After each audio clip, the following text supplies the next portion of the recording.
Right, if I can call the meeting to order, please. And thank you. So welcome councillors, welcome Janice and staff, and welcome members of the public. Can I just start by doing make sure your cell phones are either off or switched on to silent while the meeting is in progress. And if the phone does ring, we will stop the meeting at that time and wait for it to be turned off. Thank you. Just a reminder that the meeting is being recorded. We are here in the supper room of the Waihinga Centre at Town Hall. It's live stream, and it will be available to view on the council's YouTube channel, usually reasonably quick. Health and safety. Now, the emergency exits are the door you came in and the door behind me. If we need to evacuate the building, please use one of those exits and assemble out on the playground, which is in that direction over there. And please remain there. The building has been turned clear. In the event that we experience any unruly or intimidating behaviour during the meeting, we will adjourn until it is safe for us to reconvene. Members of the council and staff will congregate in the area behind me if that is necessary. We define unruly or intimidating behaviour as criticising elected members and or staff, being disrespectful and or offensive, which a working definition is you wouldn't say it to your mother, raised voices and talking over either the chair or other people who've got the right to talk at that time. I'm going to start by asking Rita to Tarakia. I'll just take a little moment because I wanted to speak about karakia. So this is our council in karakia and what the important part karakia plays at Hui. So day-to-day business of council, when we do our karakia, we enter into a space of being time. So in that space, everyone behaves respectfully to one another. And that's what we want to see here in our community, our council here. We want to hear from community. So our karakia is that important part that has to happen. There's a process in there, and energy and intent is in there, and that is processed throughout the week. Then we do karakia, but when we to close it off, that energy stays there and stays and we carry on with our day. That's how important karakia is to week. So, karakia te timatanga, kamahi mahana kia koutou tēnei wā, pari o Waihinga Centre. Karakia te timatanga, kia hora te marino, kia whakapapa paunga te mana, he huarahi tā mātou te rangi. Aroha atu, aroha mā tātou ia, so hui e. That was me, Rita. Apologies. Do we have any apologies, please? Councillor Maynard. Councillor Maynard. Any others? Okay. Who will move that nominate the apologies be accepted? Thank you, Councillor Elam. Councillor Sadler, 40 seconds. All in favour, please say aye. Aye. Aye, that carried. Does any councillor have a conflict of interest to declare? Right. In that case, we will now move directly to the submissions hearing on our policies. Now, I'm not sure that I need to do this, but I will remind members that we are here with an open mind, which, as the Ombudsman reminds us occasionally, an open mind does not mean an empty mind. And we are going to take into account all written and oral submissions. So we're here to listen. We're not going to debate with submitters or offer solutions to what their problems are, but we can ask questions to clarify. There should be plenty of time for that. Hope. Now, if I can just say a comment to the submitters, when you please, could you start by saying your name clearly so that we have a record and the people who are watching that record can also know who you are clearly. Can I say that councillors have had your written submissions? I expect that they will have read them. Certainly the ones I've spoken to tell me they have. And you are to speak in support of your submission. It's an opportunity for you to expand on parts, focus on key points in particular. It's not a time for a discussion between you and us. You will have 10 minutes, and that will include time for questions. So you might like to think in terms of 5 to 6 minutes for your presentation and allowing us possibly 3 or 4 minutes to seek clarification. I think Amy will give you a reminder at around the 6-minute mark. Is that correct? Thank you. Just a reminder that it is being live streamed. So the first person on our list is Tim Smith. So welcome, Tim. Thanks. And it's nice to have you here. Good to be here. So I'm Tim Smith. I own and operate Martinborough Hotel. I think I'm going to speak about Destination Wairarapa. I guess say thank you for this point, funding them at this point. They've done such an outstanding job for our businesses. We're kind of like-minded, be it hospitality, accommodation, the vineyards, the dark sky, things that kind of that make this village we live in for this community so vibrant. I know you're looking at, well, all the councils are looking at how they fund Destination Wairarapa going forward. That's kind of the best money you spend as a ratepayer for us. And there's, you know, all the tourism operators I speak to, that the kind of value they get back compared to, I think, what they put in is huge. They bought Good Morning Australia to Martinborough last week. There were 7 or 8 live crosses to Australia during their morning kind of breakfast show. The television shows that the value of that advertising being inspired to be $850,000. That's in one day's work from Destination Wairarapa. I think this week they had 25 travel agents turn into a Martinborough. That's the next week. They're such a great team at promoting our region and understanding our businesses, our region, but also having that reach into the world and tourism industry out there about how we will operate. Like they're really the best money spent for what they do to try and defund them by contestable, end up with fragmented tourism business competing within regions, funding, mixed messaging. So like it really is such a kind of key piece of our infrastructure tourism. I think other regions I've seen have been something funny, but I think that, you know, on the shining lights of New Zealand tourism space. I think, you know, in my submission I've got a lecture in New Zealand Herald, I've got Kim Thorpe. Like the lessons have been learned about what happens when you defund an entity like this. It's so hard to replace. Like 1, find with people, 2, they have industry knowledge of the Wairarapa, and 3, those contacts. Like it's, you know, no foreign tour agents going to come to the Wairarapa and piecemeal something together like they can. So I can't get a dinner here and a brunch here and a bike tour all together. That's such an amazing conduit, you know, supported by us already. You know, we might not pay a couple of $1,000 a year direct to Destination Wairarapa. It's yeah, like, you know, the risk is huge. You start driving a knife into that. I guess the tourism sector in the Wairarapa, if they kind of have to get disbanded, they kind of have security of job.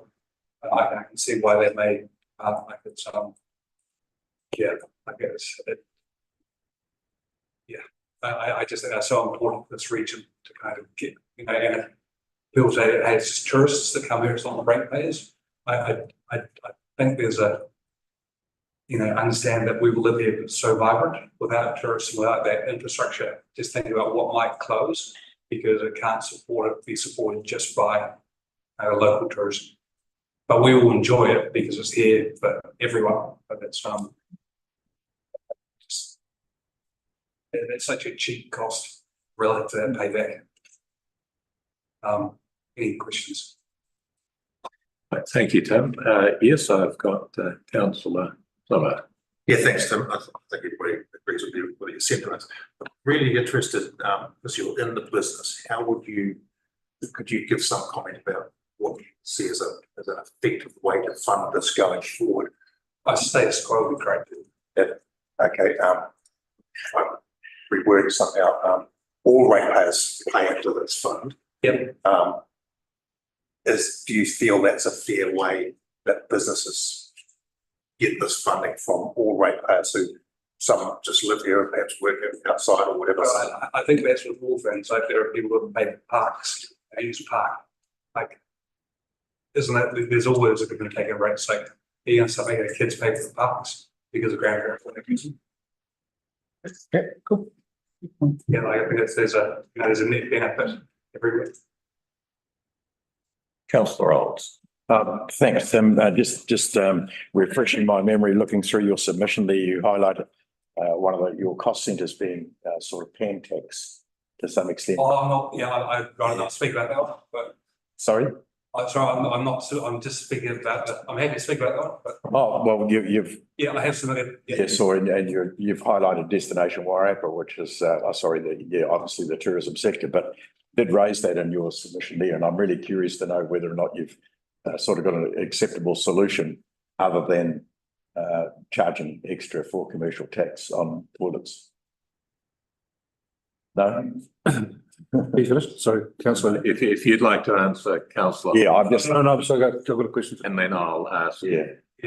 So I you're not prepared, you can't talk about that particular item? no, I can, I can, sorry, I'm planning to speak about that one, I was just a submission. Sure. I was going to speak at Destination. Well, I just think that was more in regard to the change in the water rates. You know, there's a change in structure, whether that's to limit the water use or move to more user pays. I'm not quite sure what the motivation was for the proposal that's currently out there.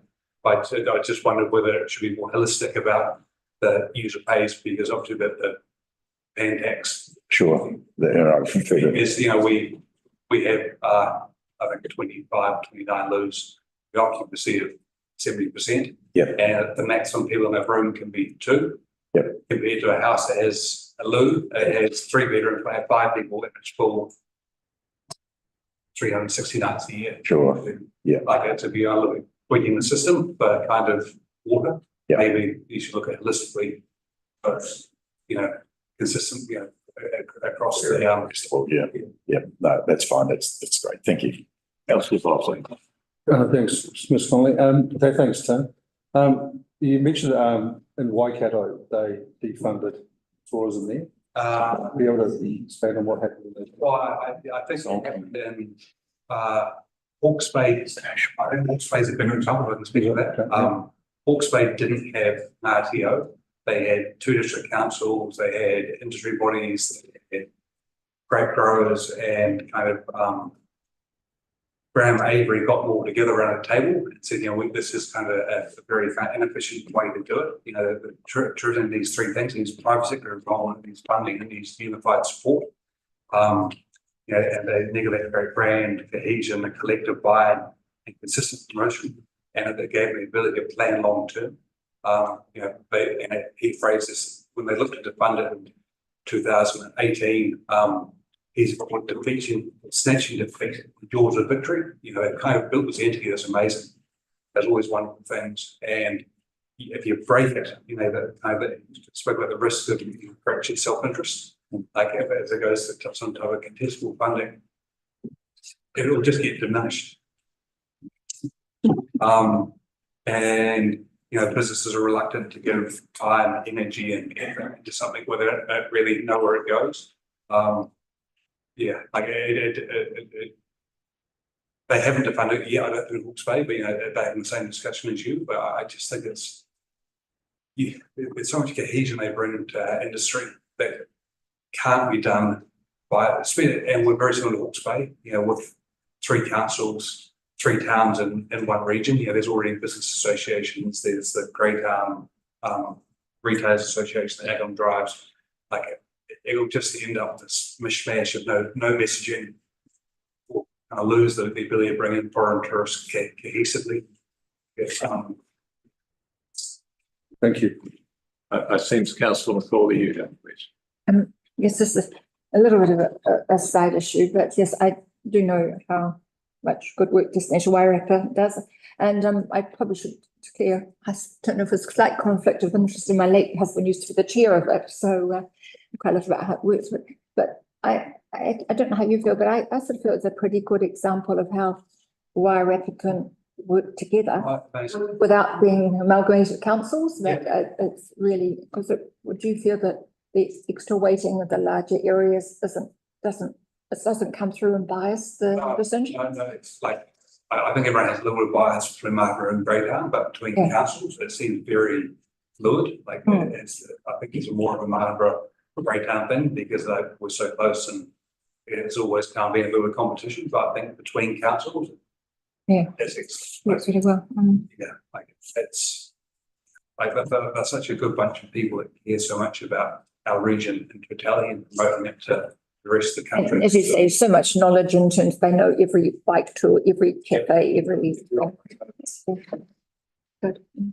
Well, look, it's just about to bring us to 10 minutes, Tim. So thank you very, very much for coming. And we assure you that we take all submissions, including yours, very seriously. Thank you. Thanks, Tim. I just wonder if I can make a comment because a lot of the conversations around funding for Destination Wairarapa, et cetera, more related to a long-term plan rather than enhanced annual. I think that's not a discussion, but we're here to. Yeah, what I'm saying is that I both do that. So the next person is.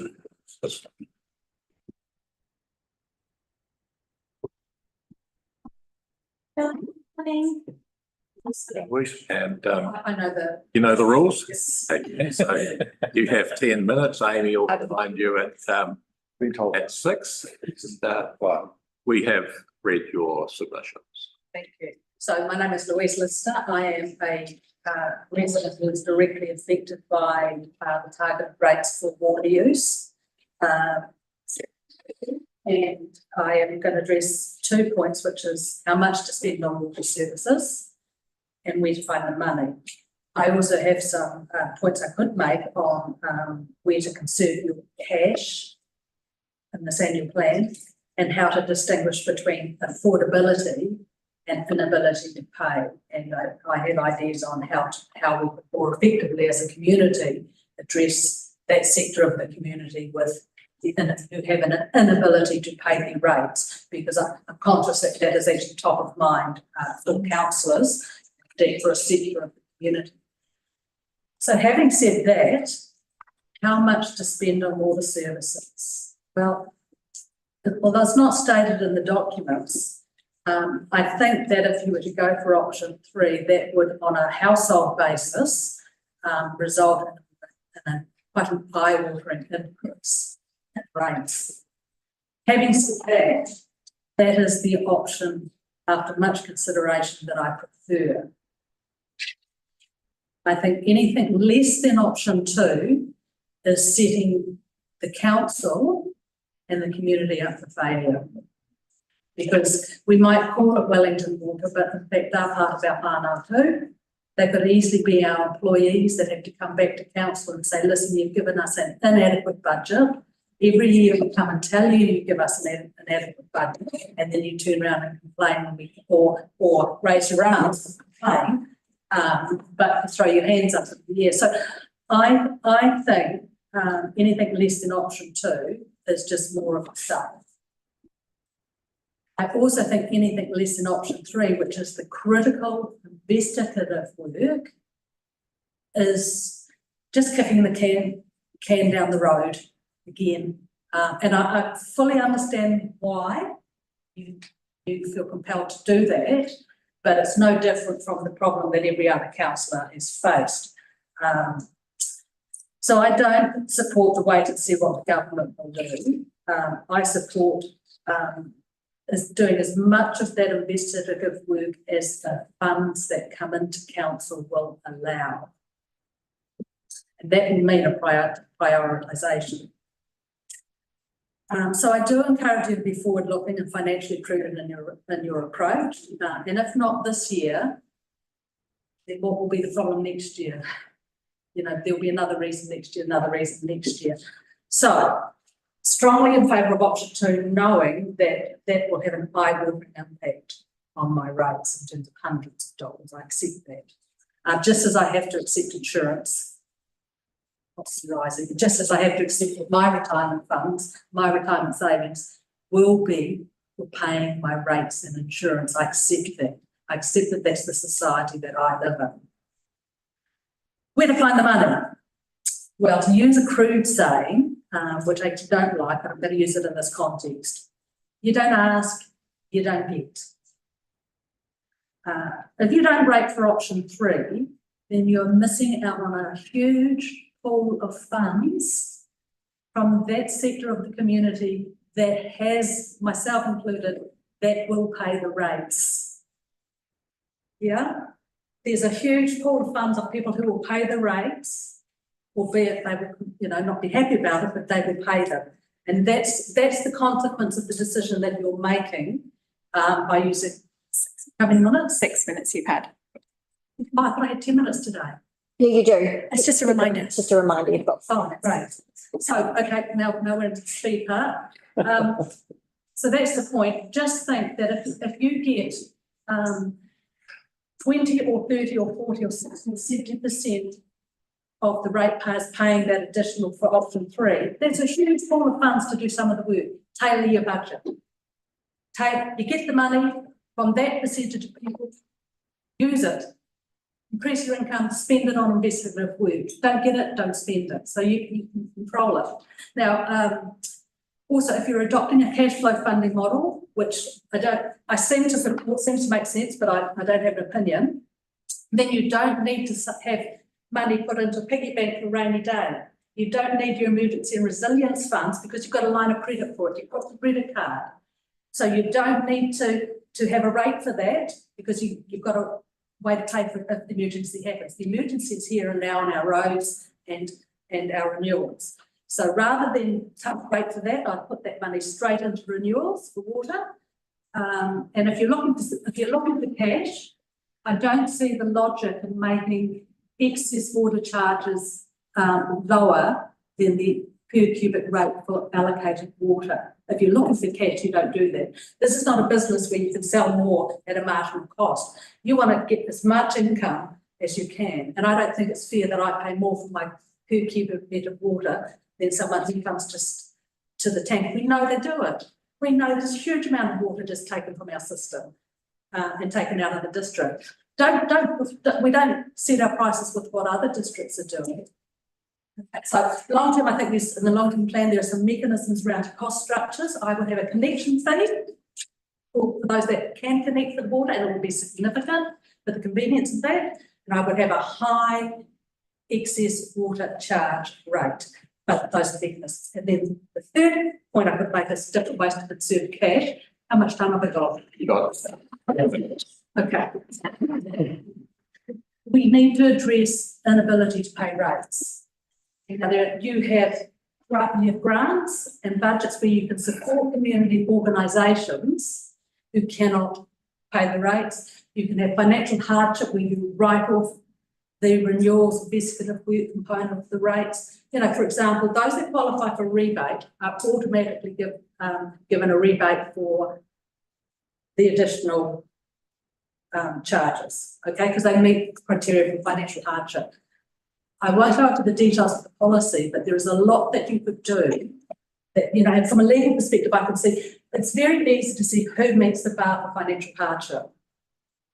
It's quite an easy mechanism to do, but you could be funding social organisations through your grants process, like CBA or food banks, to say, listen, we're going to give you a grant out of our social funding, but as a condition of that grant, we want you to support applications for financial inability to pay, which is affordability is not the right test, inability to pay. And that becomes apparent quite quickly, those that have an inability to pay and people like myself who will struggle to pay. So those are my submissions. Thanks, Liz. So if that's what you wanted to say to us, thank you. Look, so we've still got a couple of minutes if there were questions from anyone. And there appear not to be. I would have, if no one, if you Thank you. guys like to comment that you always make very thought-provoking and valuable submissions for me, so a lot for us to think about there. Thank you. Excellent. Thanks, Louise. Cheers. Okay, thank you, Louise. So is Neil Galbraith? Yes, thank you. Neil. So if you could come to the table, say your name clearly for the record behind me.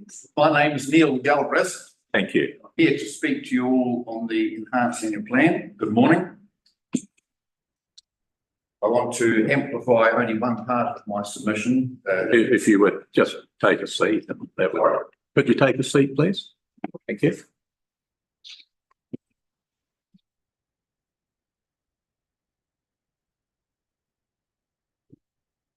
To amplify just one aspect of my submission in this oral presentation. To be clear, I'm number 26 on your list. I want to amplify question 4 and the second decision relating to how you charge for water. There's two aspects I want to speak to. One is the fairness of charging. The other is the effect on demand for water. The second option is much fairer than your first, where people who use less water are not subsidising as much as they are in the current situation. If the average use is 150 cubic metres a year, and there's no extra charge until you hit the 350, I think it is, cubic metres per year, there's no incentive for people to use less. They're paying the same as the people who use more. It seems very unfair. I support your second option, but I would encourage you to think of even going further. On the second option, you suggest that there be a reduction on the targeted water supply rate of about $50. At the excess water charge you're proposing of $250 per cubic metre, that would be equivalent to about 20 cubic metres. So with your 250 allocation, base allocation, plus the extra 20, that's 270 cubic metres of water that people will get for the same money they're paying now, effectively. That's much higher than the average rate. So again, you haven't gone far enough. When the average use currently is only 150 cubic metres, I suggest you can go even further than your option 2. That was the fairness one. Effect on demand. If we're not paying for something, we don't value it too much. I think we need to encourage a more user pay option, charge for water, because it's an expensive resource. We will never reduce demand as an area unless people really treat it for what it is. You've had to put an extra storage somewhere for extra resilience because people use too much, I suppose. Try and lower demand by making people value it, by making them pay for it. And you won't when the free allocation is way above the average use. The average user has no incentive to use less. What's wrong with encouraging people to use alternative water supplies for their roof collection or something for their watering their garden? There's no reason why they should do that when they could double their allocation now on current levels, option 1, they could double the use and still not hit the time when they would be paying for extra water. You won't incentivise lower use until you charge more accurately for use. You've got meters, use them. To help lower demand, teach people to use their meters. Teach people, give them some information. How many people are given information on their water usage? Do they know they're an average user, a low user, a high user? Until they get a bill, and I don't know anybody who gets a bill, but until people get a bill, how will they know what their usage is? You've got some data somewhere. Can't that be fed back to people? I've said enough. You've heard what I've said. Thank you. Very much. Yeah, well, thank you very much, Neil. Now, some people may have some questions. Yes, I've got two on my left. We'll start with councillor Macaulay, councillor Woodcock, councillor Emmons. Okay, I agree with a lot of your sentiments there. I think people should be rewarded for using less. I agree, people don't pay. And we certainly are looking at a lot of these things. There is a little bit of a problem with our measurements at the moment, and that's a very manual system. And you know, there are options of, you know, smart meters maybe in the future and things like that. But we certainly, I think a lot of us agree with those sentiments, and certainly personally, I agree that people should be rewarded for having their own water collection systems and everything like that. So, I mean, I totally agree, and we definitely are looking at that with the water being such a valuable resource, improving the behaviour. So thank you very much for your very interested to hear about the smart water meter you refer to. There was a trial, but I don't know. Yeah, there's all different kinds, and some haven't been very successful. But I guess there's always a prospect of looking at somebody having some work, measuring every meter, but that might be looking at every meter, but it might be very expensive too. But we are looking at those options. That was very good. Councillor Woodcock. Thanks for coming along, Neil. Just a side comment there on smart meters. They're not actually as smart as people think. This word smart doesn't mean smart. People need to look into the acronym and where it come about to try and convince people they are smart. But anyway, you suggest that we should go down lower than 250 cube. Yes. What would your suggestion be? Do you have an idea, or you just because you don't know the data? The actual demographic that will know that I don't know what the graph is like, but I would like to see the graph a bit lower. I'm not quite sure why it can't be zero, but I presume that means too many bills, too much paperwork, too much whatever. And I suspect that might be why you have a high base allocation, because it saves a lot of bother sending things out. I'm just guessing that's the reason. Yeah. But if there was some more automated system, that's where the smart metering thing, if it could really be pushed, might help. Yeah. But yes, I think zero. You might be right about the paperwork, because Viv Napier's actually put a submission in, and See, I don't know. it's been done with council before, and apparently, according to her submission, the costs and hassles with trying to recuperate unpaid bills, and that was you end up paying more than it was worth to try and get it. So no, thanks very much, Neil. Cheers. Councillor. Thanks, Chair. Thanks a lot, Neil, for coming along. While your submission only focused on one point, the water allocations, it certainly has given me some issues and some points to think about and consider going forward. So thanks so much. Councillor Plummer. Yeah, Neil, thank you. You raised the point about alternatives. In the combined district plan, the one that's out for consultation at the moment, all new builds will be required to have water storage. And I can see you're very happy with it. My question is actually, what do we do about existing homes? Would you be supportive of a scheme where people could connect tanks to their rainwater and fund it through their rates or something like that, rather than having to pay an upfront cost as a user? It's $5,000. 3.5, a good one. Yeah. But something within our using the purchasing power of council, and then the balance sheet of council to be able to allow ratepayers to pay through their rates for the installation, those sorts of things. Would that be something that you would be supportive of? If council has got a bit of a fund that they could use to encourage people, in the long term, it's going to be better for council's financial, figures or whatever. If you can lower your demand in 10 years' time by putting a little bit more in now, isn't that a good thing? Because the 10 years' time, that'll go on forever. Once you've got, a base load of extra tanks in place, that's gonna help. So yes, I would encourage. I don't know where the balance point comes for how much you can put in, what benefit you get. I'm not that kind of a person. That's your business. But yes, I would encourage council to encourage people to look at options. But the big encourager would be if they get a bill for water all the time and think, oh, hang on, I could halve my water, halve the demand for council to put an extra storage for summertime, whatever. If I can put a little tank in and water the garden from that, or whatever, whatever it might be. I know in Kapiti Coast, one of the councils there, they are doing what you're just talking about, requiring new builds, but they have an alternative, I think, the rainwater circulation or rainwater storage. We've got down the rainwater collection point in the district plan at this stage. Yes, they have a rainwater recirculation system as another option people can use. I don't know whether you looked at that one here as well, but those things help, and because they have probably a more dire water situation on that side of the hill than we have over here. But nevertheless, we don't have an unlimited supply of water. We're not the right kind of water. Thank you. Thanks very much, Neil. That's just bringing us up to the 10-minute mark, so very well timed. Thank you. Thank you, Lisa. We appreciate you coming. Thank you. So, So the next submitter is Martinborough Community Board. Their original submission, I think, was on page 20.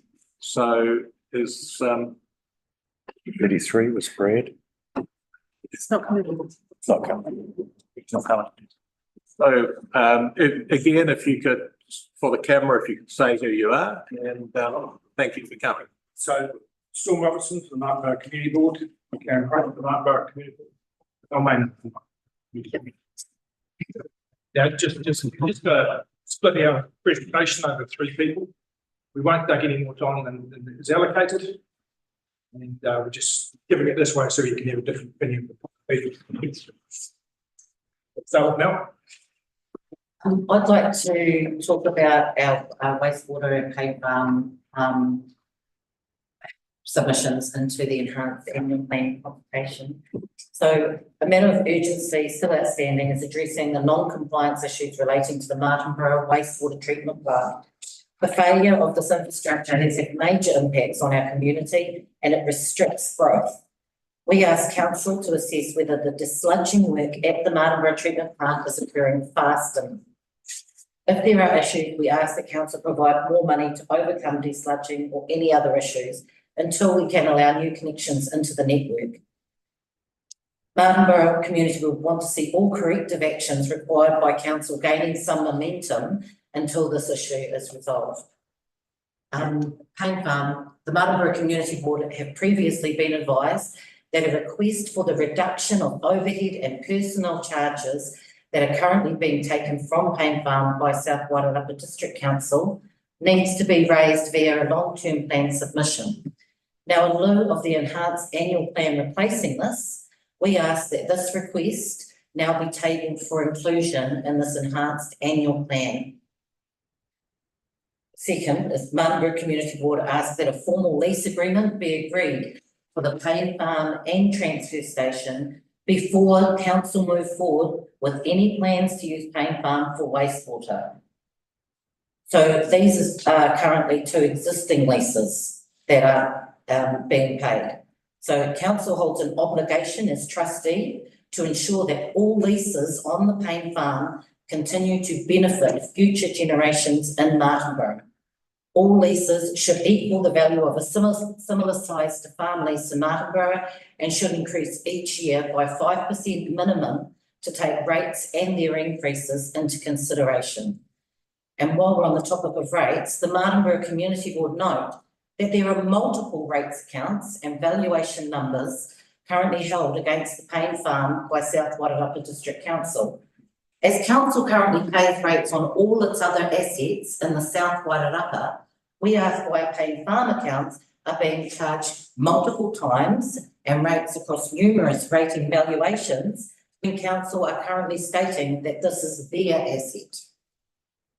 We would like to see this changed and adjusted to either be the same as or accepted as completely different.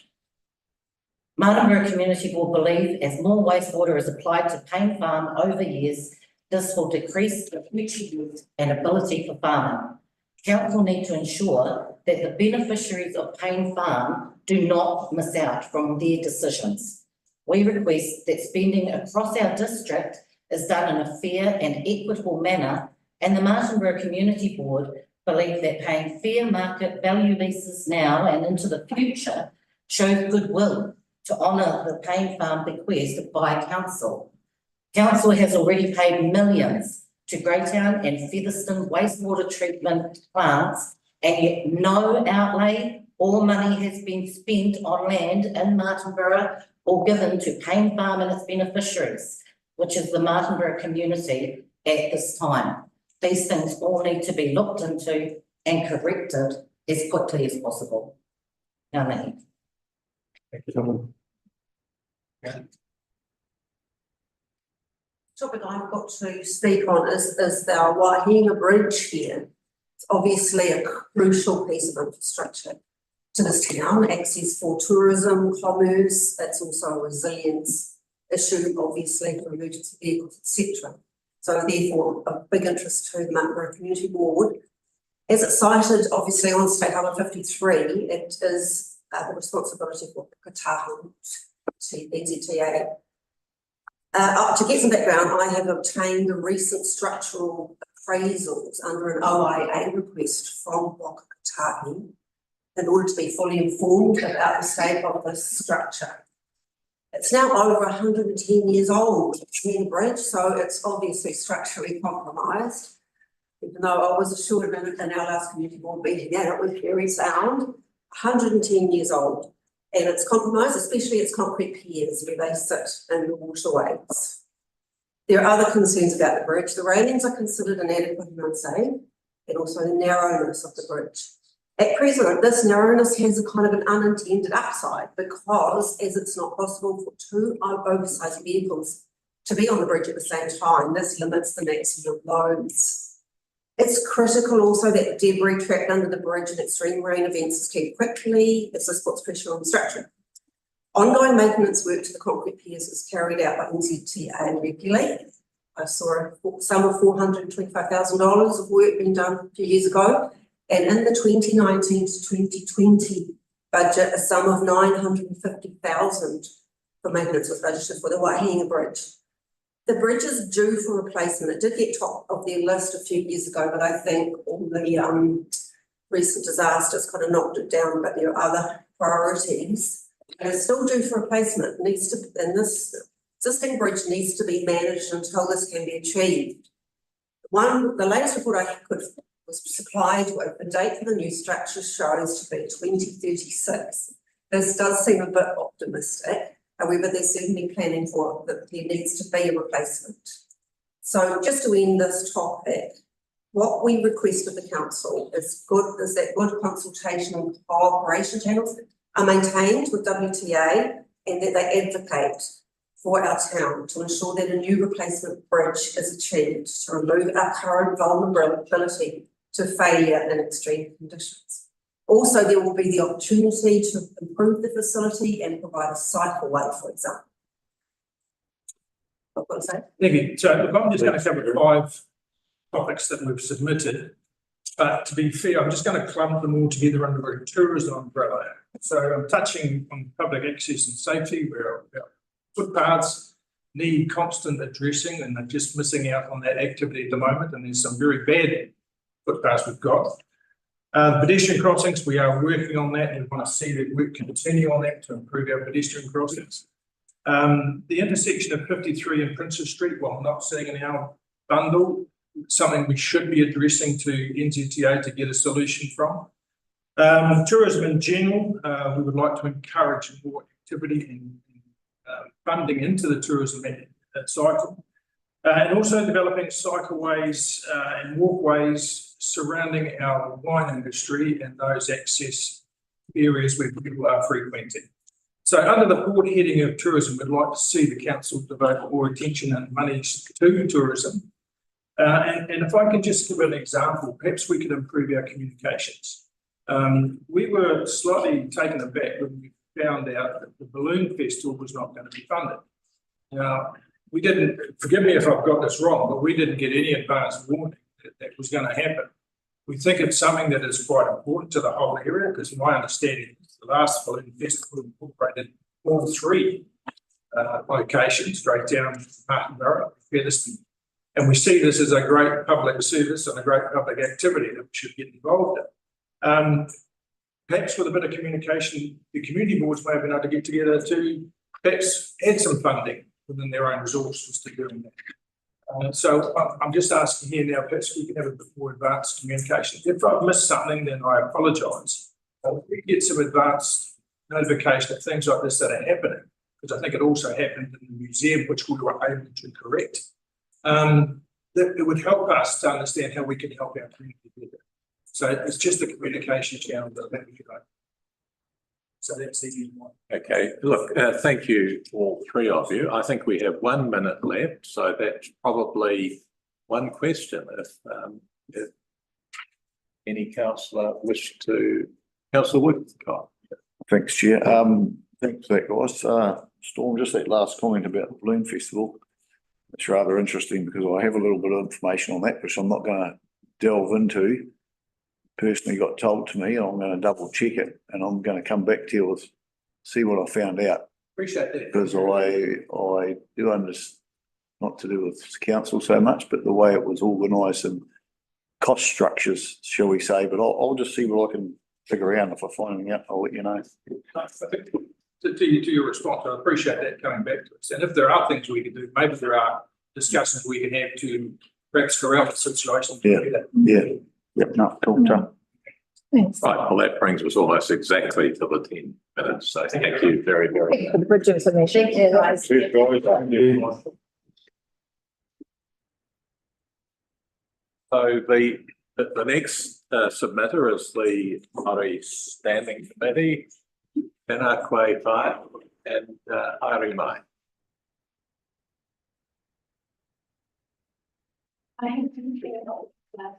He hono e he kumoria kia ria.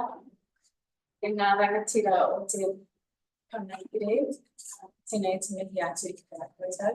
Tēnā koe e Narita, mō tō karakia whaka timatanga o te kaupapa o te tēnā koutou katoa. I'm Andrea Rutene, the chair of the Māori Standing Committee, and just want to acknowledge the unique, accumulated task ahead of this council with these wicked problems that you're facing, and encourage you all with this whakatoki, he iti kahi katoa, which really means that while you may be small, you have the ability to make mokopuna decisions. So for future generations, and I just want to encourage and support you in your task ahead. While we're not commenting on all aspects of the Enhance Annual Plan, we are commenting on number 2. And I'd like to read our submission to you on behalf of South Wairarapa Marae. We want to request that marae specifically be considered as special character and be exempt to the reduced allocation quota proposal, as marae are not for profit and are koha-based normally, outside of funding for specific projects, of course. Marae serve tangata whenua and manuhiri in times of distress, with tangi and times of joy. They manaaki or uri and hapori within their takiwā and are now being considered for emergency services hubs. We agree to the reduced quota proposed, but request that marae schools and not-for-profit organisations be assessed and be characterised in such a way that they can be exempt of the quota proposal. So that's really just a plea to the council in considering, yes, we agree that the quota does need to be reduced, but asking for consideration for those who will struggle to be able to pay, basically. But I think our contribution in Manaaki, our people, is a social contribution that tēnā koutou katoa. Ngā mihi ki koe, Andrea. So I have one question from Councillor Elands, but I do actually have a question of my own. which is, I would have been very surprised if Koanui, Marae and Anua was connected to an urban water supply. Can you elaborate? Yeah, well, I mean, we have always been resourceful and used our own, put in water tanks when we've been able to afford to. Of course, we've had to fundraise. So that's correct, but with other marae that do also connect to town supply. I can believe that Hauriki connects to the town supply because it's in the town. But what about Papua? I think that has, my understanding is that has the ability to connect to town supply and so their own. Councillor Eames. Thanks, Chair Martin. Morena, Andrea. Certainly, take on board the point that you've raised in your submission. And I was going to sort of follow through and part of my question was, does Hauriki have their own water supply tanks or water storage tanks to collect rainwater? I'm not sure that they do. I'd have to ask them specifically, but they do. Yeah. Because, no, it's great. It's just Councillor Plummer was talking earlier on about rainwater tanks being required for new builds across the district under the combined district plan. And it's certainly something that I'm really keen to see, not only for new builds, but also for records. So I think if these opportunities and ways that we can increase and provide resilience or support not only private ratepayers but also other organisations as well. Yeah, I think that's smart. To collect the resource which is falling naturally and utilise it going forward. That's going to reduce the demand on our networks, but also provide that resilience for the emergency hubs which you've talked about in your submission going forward. Yeah, I like Councillor Plummer's suggestion as well for the opportunity to be able to pay off these kind of things through paying their rates. We've done that for healthy homes to get installation in homes. So heat pumps as well, which is another one of these. So it makes sense if that's to help others and help each other. Councillor Plummer. Yeah, you've raised an interesting point about the use of Marae for emergency hubs. And I think it's absolutely right. That's right around the country. And I think it's fantastic. But outside of the water, it's not just a collection of if it's an emergency hub, we have to make sure that water is drinkable. So there's the treatment systems. We have to make sure that if we're going to use your facilities or our facilities as emergency hubs, that we need to make sure that we invest in the treatment of that water on site. So it may well be that Marae's have to be a special case for some support from council. If we're going to use them as emergency hubs, I think we need to take that responsibility seriously. And water tanks is one issue, but it's then the filtering and the UV treatment on site. Because the last thing we want to do is have everybody come from Marae and then get sick. Yeah, well, that's right. Climate change is really highlighting these sorts of issues. Thank you for your presentation. It's really good with that one. Any other questions, councillors? There being none, thank you very much, Ben. Now, the next submitter is Garrick Eames. Welcome, Garrick. His submission is on page 27. If you could say your name clearly for the record, and we have read your submission. We have a copy. We invite you to speak and focus on the key points. This one might need a really good briefing about how to present. Okay.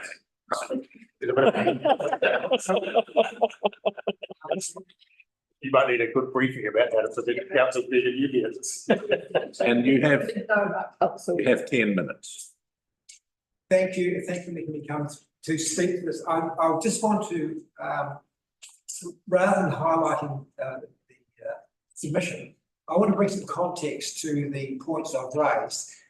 In particular, my comment about on question 1, because affordability, timely and consentable. I've got a few concerns seriously about the delivery we're getting from Wellington Water. And I know for certain they've never constructed, designed or operated a wastewater plant in the country. They are basically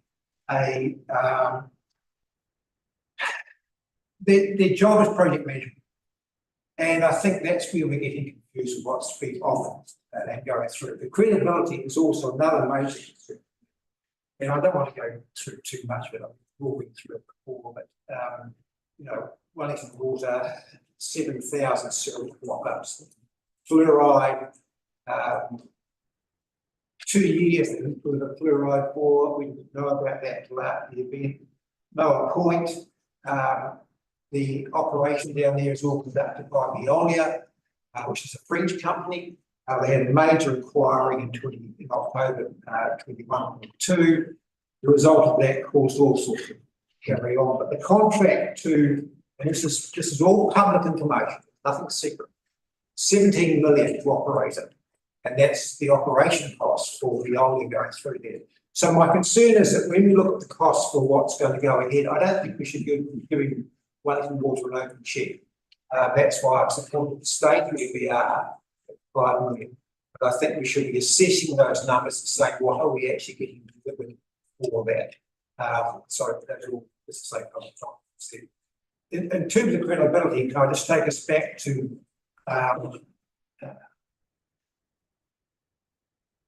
2020, when we had two major breakdowns with Martinborough single bonds. They were in the months of January, and at the end of the investigation, and this once again is public, it was caused by helium. So we had discharged into Ruamahanga using Wellington Water as the operator. And the problem was that they were not delivering what was supposed to be done. Which leads me on to costs. As you know, I've been involved with this for a while. At the end of the withdrawal for the 2017 declaration, through the total cost there was 2.6 million. Since then, we've had another 1.4 million spent on that, which takes us up to 1.4 million takes us up to $4 million. And we still don't have an option on the table. And that's my real concern. Why can we not have an option on the table of what's going forward? I know there's a short list out there, and I've read it, obviously, but we're sitting here saying, where is it going to go? And I'm hopeful that we're going to get an answer at the end of this month, which is what we've been promised. So at the end of this month, we should have an idea of what's going on. Now, not to be all brickbats, but I think part of the problem with all this is we actually don't know where the money's coming from. And I read an interesting article, which you may have all seen, on Palmerston North. Palmerston North, 9 years ago, were looking at a discharge to 700 hectares for treatment of the wastewater plant. Cost 30 million. That's been repriced now at 640 million. It's absolutely mind-boggling stuff. And I really feel sorry for all of us, and I feel sorry for you sitting there assessing these numbers, because we don't know where all this money's going. The interesting comment at the end of that article was that basically the design, it appears in the case of Palmerston North Wastewater, extremely expensive project, because it was assumed that Three Waters would pay for it. And I'm nervous that we, in this little environment, are going the same way. I don't think Three Waters can pay for it. And the speculation at between 30 and 47 million, the fairness is just ridiculous. I feel sorry for them. 640 million for their solution, which is, yeah, out of the ballpark. Moving quickly on, my other concern was with all that, use of local contractors and consultants. I know there's a problem here, and I think you've probably all seen once again the article from the Water, where they were approached by the master plumbers, right, and they declined their aid. And the reason used was, they said initially, they said the certified master plumbers in Wellington were not qualified to do this work. Now, I don't know how you people feel, but living here in this community, I'm quite happy to pick up the phone and call my local plumber. For some unknown reason, drinking water has said, and it's basically a health and safety issue. So these people went out, offered to do the work, offered to be involved in the work. Eventually they withdrew and said, no, look, I'm very sorry. What I really meant to say was we didn't have enough money to pay the plumbers to do the work. And Darren pointed out, agreed with them and said, okay, we should be actually using these local contractors. The way it's set up now, if you use Wellington Water, you have to use their recruitment. We have people here who do this work. We don't need to actually go out. I'll just quickly go through the consenting. At the moment, we are looking at a new consent coming through, and as one who's been through this, it was very interesting that I got advice from the Wellington Regional Council and from the commissioners, suggesting that we should have collaborative meetings before the final submissions. Now I know, I don't know if people here would know, but we are actually in a situation where the council, and this is a note from the commissioners to us, when I asked for a collaborative meeting, that's with all the submitters, that was the 150 submitters, iwi, Regional Council and South Wairakei District Council. The response from the commissioners was, we have no power under section 36 to direct the applicant to undertake consultation. So there's actually no method we can actually, as submitters or our community, can actually ask for a meeting. Can I just say, please, if there is a request, you'll save a lot of money because that process was used in Kātima. The submitters were all spoken to and had meetings. They're often in-house meetings.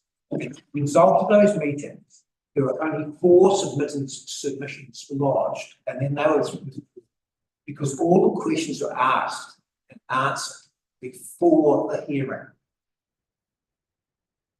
In our situation, we had 151 submitters, and we all sat there saying what we heard. At the end of the day, the whole thing fell apart and was withdrawn, as you know.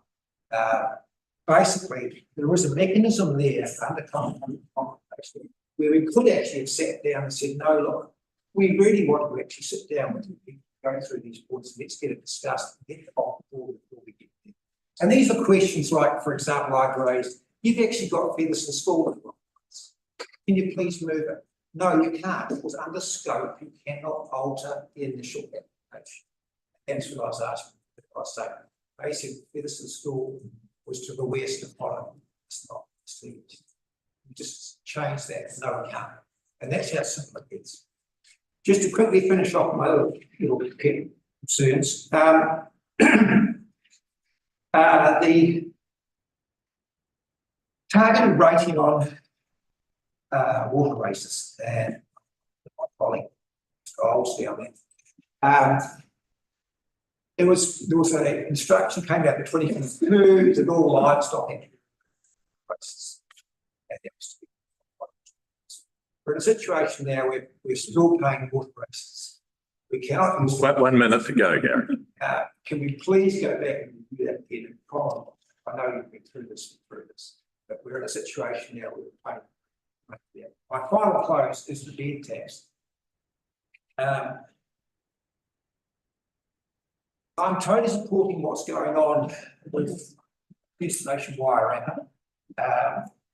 They need the funding to go through there, and I can just quote on Intermetrics, which is the economic organisation who probably not funding on. The tourism sector is not an industry, but rather a compressed part of the various industries, including accommodation, retail, art, recreation, services, transport. It's just not accommodation. I mean, I'm happy to do that quote. It seemed to me that was there. And the final one was on capital gains, capital value. It was a very interesting article which about an old man in Wellington, 85 years old. So he's the organist at Severity Agent. He's been living in Wellington all his life. He paid $6,000 pounds for his house. And his rates are now going up to 9,700 because the house has been revalued at 2 million. It's the same situation we're talking about. The person that has been, just because you have a big house or a big property doesn't mean you actually have the sort of to actually cover the cost. And if you, the alternative argument, fairness would be a person who has owns a large number of very large unpainted, not empty houses and he buildings on the main street. Therefore, yes, not no. Thanks, Garrick. I think we know what. And unfortunately, we have run out of time for questions, but thank you very much for coming along and for a very varied and interesting submission. Thank you. Our last submission for the morning is guys, so welcome. You're going to stay for a bit? I am. So if you could come to the table, please. Say your name clearly for the machine behind me. And councillors have read your submission. This was an opportunity for you to focus on key points. And you have 10 minutes, including time for questions. So you're most welcome. Thank you. Kia ora koutou. Daphne Geisler. And I had a number of observations for today, but one stands out and I don't want it to get lost, so I'll focus on it. SUIP, separately used or inhabitable part of a rating unit. Along with the change to capital value, this was a pretty radical change to our rating system. It affects refuse and recycling, roading, uniform rate, water supply, wastewater, uniform annual general charge. Slow down a bit. You speak a bit slow. It's coming pretty quickly. I'm trying to listen. Yeah, just speak a bit slower would be much helpful. Thank you. Sorry, I noticed. Would you like me to start again? Yeah. Could I click over to start again? Certainly. Just a bit slow because then I can hear what you're saying. Yeah, no, I do have 10 minutes this time, so I don't have to. Yeah. So I've done a number of observations for today, but one stands out and I don't want to get lost. SUIP, separately used or inhabitable part of a rating unit. Along with the change to capital value, this was a pretty radical change to our rating system. It affects refuse and recycling, roading uniform rate, water supply, wastewater, and uniform general charge, which are all now based on SUIP. It makes an enormous difference. I've been banging on that people deserve to be told the impact these changes will have on them. I had to sit quietly recently due to a small procedure this week.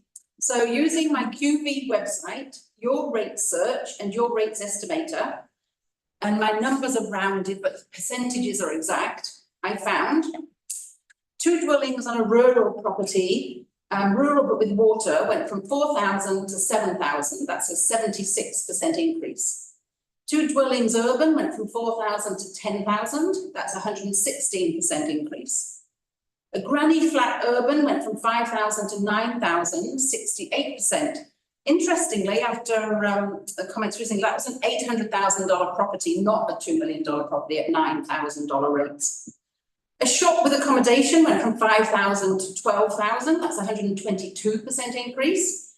And a single unit with a homestay went from 5 to 11, 100% increase. And that was within half an hour I found these. I'm not a math expert, and so I asked one of the owners of these properties if she could check with council. And yes, they said, she faces over 100% increase in rates, and she wasn't told. Council stated she had the chance to engage and submit on this. But I challenge you to find a section in the proposal document stating anything about SUIP and this level of increase. In fact, there isn't even a definition in the glossary of the proposal. I'm pretty pushy, and I couldn't get this message through from emails and in conversations of 2 public meetings. But maybe it isn't a problem for you, and I'm really happy to be told if some of my facts are wrong or I'm not interpreting it correctly. But what is an SUIP? One has to go to the document draft funding impact statement for a definition. And I challenge you to read it and explain it to your mothers. I'm pretty sure that you can't. I've asked a number of my friends, all smarter than me, and all it's done is raise more questions than answers. Do I have two SUIPs if I have a tourist cottage in my garden, I only use it in summer? I have a studio sleep out for my son or friends visiting. I have a hairdressing or fitness studio attached to my house. I have a home above, behind, or attached to my shop, etc., etc. The definition states, further clarification can be sought from QB if required, but it's not usual to include something like that in a definition. My concern is that you've built a tax system on a flawed set of data, because while my examples above are based on 2 units showing on QV, I searched further and found anomalies everywhere. I'm not dobbing anyone in, so I don't want to give any addresses, but this little SUIP thing can make thousands and thousands of dollars difference in the rates due. I found retail and accommodation last year was $4,000, but shows 1 unit on the QV, so their rates will increase 36% to $6,000. But if it's rates and accommodation similar to the one I found earlier, it should be 2 SUIPs, and so go to $10,000, over 100% difference. Business, a shop and a house all show 1 unit. A dwelling and a studio shows 1 unit. Accommodation and a shop shows 1 unit. A multiple unit property is off by tens of units.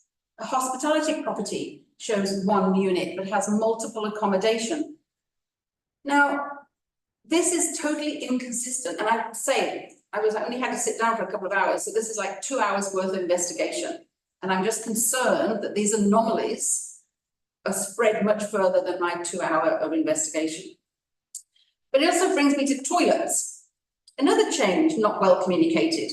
I'm not even sure if it's a proposal or a done deal, but it seems like we're going to be charged an additional sewage charge for the 3rd and more bathrooms. It's unclear to me whether it's a charge for every bathroom over 2 or just 1 additional charge. Maybe you can clarify. But there's no button on the rates estimator for bathrooms. So anyone with 3 bathrooms will get a nice $1,022 surprise when they get charged this fee. But did you communicate this? I can't find it. You might say that each separate connection has always been charged an additional rate. Well, I agree, but bathrooms over 2 do not seem to have affected a change in the past. Again, it's a tax, but no transparent, fair database on which to base it. My QV search found examples of bathrooms unknown, bathroom estimate, bathrooms 2, but I know for sure they have more because one of them's mine. So even where bathrooms are multiple, a rate search shows no additional charges in the past. I'm not saying that moving to SUIP was wrong or right, it's just possibly not workable. If properties are charged the wrong amount based on wrong data at $12,000 a shot, then everyone's rates are wrong, as the cost per ratepayer is a proportion of the total. If you continue to implement this without resolving the data issue, I think you have a big problem. You either get a windfall or a deficit when you finally get the rate data right. Either way, my rates are going to be wrong. If I'm barking up the wrong QV tree and you've identified properties in a different way, then what is it? Be transparent. I pay refuse and recycling rates. They've doubled from $265 to $555. The folks at the studio apartment, who is actually on the pension and tries to rent out an apartment in her garden to get extra income, but she will now pay $1,100 for refuse and recycling.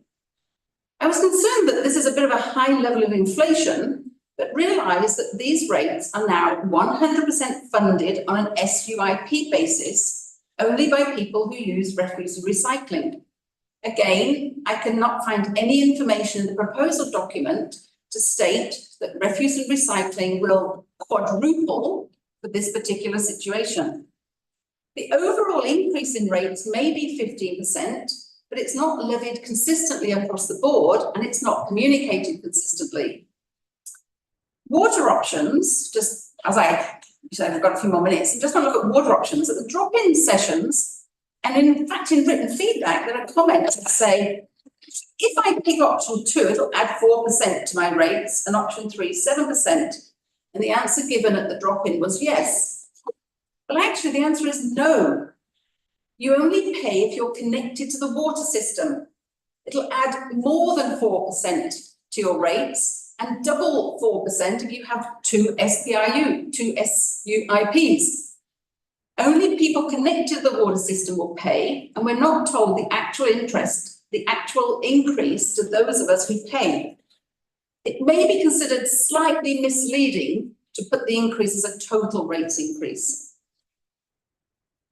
I read feedback on the internet that said, from somebody saying, being we're on tank water, I don't see why we should subsidise townies. Well, I don't believe you are. That person does not pay water rates, doesn't pay refuse and recycling rates, doesn't pay economic development rate, doesn't pay for footpaths, and doesn't pay for stormwater or wastewater. So rest assured that urban and commercial ratepayers are seriously paying for all those services. Is there still time for the dialogue with the people who trusted all they needed to know would be clear in the proposal document, but will in fact get over 100% increase in their rates? The proposal document for the first time ever was discussed and approved in a public excluded meeting. So please spend 30 minutes or so of your own time and research these facts. I'm happy to talk through the examples I found with you, but consider if you need to rethink this rating proposal based on the fact that the data you're using appears to be seriously flawed with a lot of anomalies, and anomalies are not a good thing. If you do need to consider and rethink this proposal, and at least communicate these issues with the people impacted. Thank you, Daphne. I think we have time for one really quick question. Councillor Woodcock, you have one or? More a statement. Thanks very much, Daphne. Thanks, Mayor. When we first started talking about SUIPs and that in our workshops, it was always under my understanding we were out there to target. We weren't out there to target people that had a granny flat out the back for relatives to stay at and all that sort of thing. It was more about these people that come into the likes of Martinborough, build a house, don't put anyone in it, Airbnb it. Simple as that, because of the lack of housing in Martinborough for seasonal workers and etc. So a lot of what you're saying, Daphne, I have to completely agree with. Can I just put the cottage that's rented to tourists by itself, standalone, is only one unit, so they don't even get covered by this. But when we were talking about all this, that's what we were talking about. I think we do need to keep question time to question. We will have time to debate all these issues eventually. So look, thank you very much, Daphne. Thanks. And we have had a couple of people this morning haven't arrived, so we're going to adjourn early. And thanks, Daphne. Come back at 10:50 on the dot. 10:15. 5:50. Oh, I think it's probably after 10:15 just, so. Is that okay? Sizable break. Yeah, well, we've invited